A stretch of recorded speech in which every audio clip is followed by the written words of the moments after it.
Assalamualaikum warahmatullahi wabarakatuh. Perkenalkan, nama saya Putri Noviasari dari kelas 913 dengan NIM 2104075011033. Nah, di video kali ini saya akan menjelaskan tentang langkah-langkah pengembangan perpustakaan di sekolah dasar.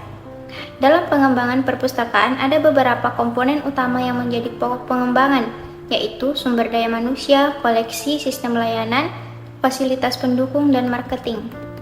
Baik, langsung saja ada beberapa langkah-langkah membangun perpustakaan di sekolah dasar. Yang pertama yaitu menentukan ruang perpustakaan. Hal pertama yang harus dilakukan untuk mengadakan perpustakaan adalah menentukan ruang perpustakaan. Ruang perpustakaan yang dimaksud bisa berupa gedung yang tak terpakai atau ruang kelas. Karena semuanya harus disesuaikan dengan keadaan sekolah tersebut, apakah punya gedung, ruang kelas, atau masih ingin membangun gedung baru khusus perpustakaan. Setidaknya ada 3 pilihan dalam menentukan ruang perpustakaan sekolah. Pertama, menggunakan ruang kelas atau yang lainnya sebagai ruang permulaan. Ruang kelas yang dimaksud adalah ruang kelas yang sedang kosong atau tidak terpakai. Ini cukup cocok untuk sekolah yang belum memiliki gedung atau belum memiliki anggaran untuk membangun gedung perpustakaan sekolah. Kedua, menggunakan gedung yang tidak terpakai sebagai gedung perpustakaan. Ini diperuntukkan bagi sekolah yang sebelumnya memiliki gedung tak terpakai. Namun, pada umumnya hal seperti ini jarang dimiliki oleh sekolah, karena rata-rata sekolah membangun gedung melalui perencanaan penggunaan terlebih dahulu. Ketiga, merencanakan pembangunan gedung yang baru. Ini diperuntukkan bagi sekolah yang sudah memiliki rencana anggaran penggunaan dana untuk pembangunannya.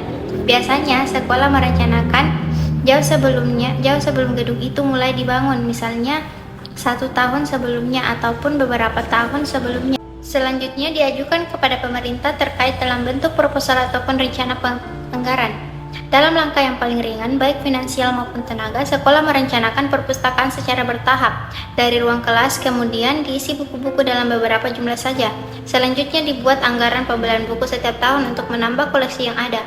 Ketika buku sudah banyak dan ruang kelas tidak mencukupi, baru sekolah merencanakan pembangunan gedung ataupun menabung sejak pertama kali buku diadakan untuk pembangunan gedung perpustakaan sekolah di beberapa tahun mendatang. Poin yang kedua yaitu menyediakan sarana dan prasarana perpustakaan. Jika sudah memiliki ruang perpustakaan sekolah, tentu selanjutnya harus mengadakan sarana dan prasarana yang diperlukan dalam perpustakaan sekolah tersebut. Penyediaan sarana dan prasarana perpustakaan bisa dilakukan secara bertahap. Pertama, penyediaan rak buku. Rak buku merupakan sarana utama yang harus ada dalam sebuah perpustakaan. Rak buku bisa berupa lemari atau rak buku asli tanpa pintu. Rak buku atau lemari bisa didapatkan melalui pemesanan kepada toko mebel atau pembuat bahan peralatan rumah tangga. Kedua, tempat baca. Tempat baca dalam perpustakaan bisa berupa meja, kursi, bangku, dan sebagainya. Kegunaannya adalah untuk menjadi tempat membaca yang nyaman bagi siswa atau guru, sehingga mereka bisa sambil membaca buku di dalam perpustakaan di jam-jam tertentu.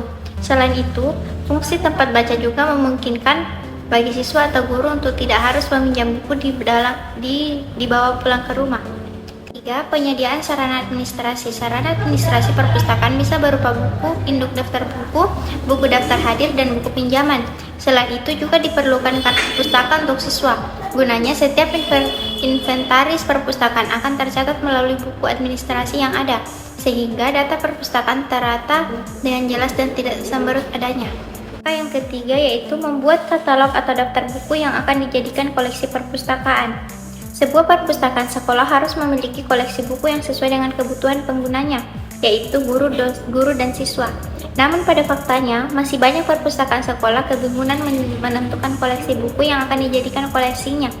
Nah, jika kita sudah memiliki ruang perpustakaan, selanjutnya kita bisa membuat daftar buku yang akan dijadikan koleksi. Fungsi dari daftar tersebut adalah untuk mendapatkan melalui belanja koleksi buku perpustakaan sesuai sasaran pembaca.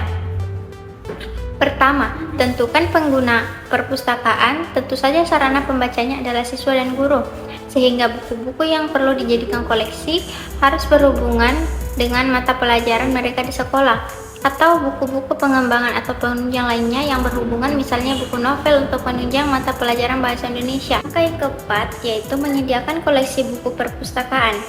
Menyediakan atau membeli buku-buku untuk koleksi perpustakaan tidaklah sulit. Berikut tips untuk menambah atau mengadakan koleksi buku perpustakaan. Pertama, sediakan daftar kebutuhan buku beserta harga pasarnya. Kedua, sediakan dana untuk belanja sesuai daftar yang telah dibuat. Ketiga, cari distributor buku baik langsung maupun online.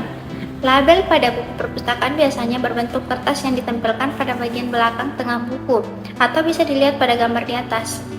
Label tersebut bertujuan untuk mengelompokkan buku-buku berdasarkan rak, nomor urutan buku, dan pengarang, sehingga setiap orang mudah mencari dan menemukan tempat di mana buku tersebut berada berdasarkan label yang terdaftar di katalog buku perpustakaan. Langkah yang kelima yaitu membuat label pada buku-buku perpustakaan.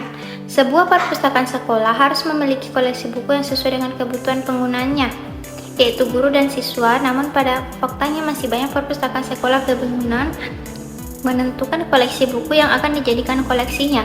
Nah, jika kita sudah memiliki ruang perpustakaan, selanjutnya kita bisa membuat daftar buku yang akan dijadikan koleksi. Fungsi dari daftar tersebut adalah untuk mendapatkan melalui belanja koleksi buku perpustakaan sesuai dengan sasaran pembaca. Pertama, tentukan penggunaan perpustakaan. Tentu saja sasaran pembacanya adalah siswa dan guru, sehingga buku-buku yang perlu dijadikan koleksi harus berhubungan dengan mata pelajaran mereka di sekolah, atau buku-buku pengembangan atau penunjang lainnya yang berhubungan, misalnya buku novel untuk menunjang mata pelajaran bahasa Indonesia. Kedua, tentukan jenjang pengguna, misalnya guru,